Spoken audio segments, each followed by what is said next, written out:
Hi friends, இன்றைக்கி எங்கள் வீட்டில் என்ன சாப்பாடுன்னு பார்க்கலாம். சாதம், முருங்கைக்காய் போட்டு குழம்பு. எங்கள் அம்மா வீட்டிலேருந்து முருங்கைக்காய் கொண்டு வந்தில்லையா அந்த குழம்பு. எங்கள் வீட்டு தொட்டியில் பறித்த கார்டன்லேருந்து பறித்த வெங்காயக்கீரை. என் பையனுக்கு சாதம். யாருக்குமே சப்பாத்தி சாப்பிட இன்ட்ரெஸ்ட் இல்லை, அதனால் செய்யலை. என்னோடய ஹஸ்பண்ட் ஆல்ரெடி சாப்பிட ஆரம்பிச்சிட்டாங்க, அவங்களும் கீரை எடுத்துக்கிட்டாங்க. ஸோ பாருங்கள், வீட்டில் பறித்து செஞ்சது ஒன் டைம் கரெக்டாக கீரை வந்திருக்கு. நான் பின்னாடி கார்டன் காமிக்கிறதுக்கு லைவில் போனதுனால கொஞ்சம் தண்ணி வத்திருச்சு, அவ்வளோதான். ஸோ டேஸ்டான சாப்பாடு இன்றைக்கி, சிம்பிளான சாப்பாடு. பிடிச்சிருந்தா மறக்காமல் லைக் பண்ணி கமெண்ட் பண்ணி சப்ஸ்கிரைப் பண்ணிவிடுங்க. பக்கத்தில் இருக்க பெல் பட்டனும் ப்ரெஸ் பண்ணிவிடுங்க. அப்போ தான் நான் போடுற வீடியோஸ் நீங்கள் உடனே பார்க்கலாம். என்னோடய ஹஸ்பண்டோட தட்டையை நான் காமிச்சேன் சேர்த்து. சாப்பிட்றதுக்கு எல்லாம் ரெடியாக மிக்ஸ் பண்ணி வச்சுருக்காங்க. என் பையன் பாத் அப்படிங்கிறான்.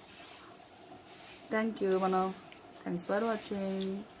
Don't forget to subscribe.